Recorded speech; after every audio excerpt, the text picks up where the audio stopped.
Dans le match de ce soir, il y a finalement un condensé de plein de choses qu'on a vues de Nice cette année. C'est qu'on a vu une équipe qui est capable d'être dominée parce que dans le premier quart d'heure, elle se fait manger tout cru. Que sur la fin de match, sans être mangée tout cru, elle est, à partir du 2-1, elle est largement dominée. Paris a plein d'occasions, Cardinal fait des arrêts énormissimes, mais elle a cette faculté à savoir subir, jouer très vite en contre-attaque. Et une autre des choses, et qui est capitale de ce qu'on a vu cette année dans cette équipe, c'est qu'ils sont d'une efficacité qui est redoutable. Parce que Balotelli, son but, ok, c'est un joueur qui a d'énormes qualités, d'abord physique, donc quand il arrive à se dégager du marquage de Verratti, même Thiago Silva semblait tout petit à côté de lui, il a déclenché une frappe surpuissante qui a fait but. Mais le but ensuite de Pereira, il faut aller le mettre celui-là. Surtout que c'est pas son pied et tout. Pied gauche. Mais c'est le problème, il est à 2,50 m de lui. On en a vu beaucoup des beaux buts. Parce qu'au match aller, Cyprien, pareil. Tout le monde avait dit mais Nice a gagné beaucoup de matchs à l'arrache comme ça. On m'a dit Nice au match aller, ils ont fait un super match. Ouais, ils ont surtout été extrêmement efficaces.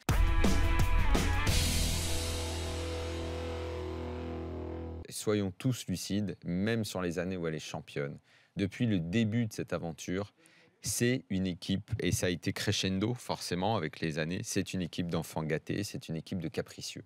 À chaque fois, sur ces 5 années, depuis en gros qu'il y a le Qatar, là, depuis que c'est la grosse équipe de la Ligue 1, dès qu'elle a été bousculée, dès qu'elle est dans l'adversité, dès qu'on lui rentre dedans, dès qu'elle est face à une équipe qui la regarde dans les yeux, elle est en difficulté. Parce qu'elle est placée dans le confort financier, dans le confort des matchs faciles. On le disait sous les années précédentes, quand elle avait des matchs de Coupe d'Europe à jouer, que dès que ça devenait costaud, elle n'était pas habituée à les jouer parce que la Ligue 1 était trop facile.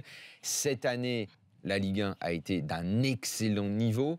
Quoi qu'il en soit, au final, le PSG va terminer avec un nombre de points pas égal à celui de l'année dernière, qui va rester, même Monaco ne pourra pas battre le record de l'année dernière, mais par rapport aux années d'avant, Paris sera dans les clous. Je crois qu'ils ont 96 points l'année dernière. Ouais. Paris sera dans les clous en nombre de points, mais Paris sera négatif contre les deux grosses équipes du championnat. En l'occurrence, tu l'as dit tout à l'heure, Nice et Monaco qui n'auront pas battu sur cette saison. Et ça signifie quelque chose. Ce problème-là, c'est ça que le PSG doit régler, parce que c'est ce problème-là qui la fera progresser.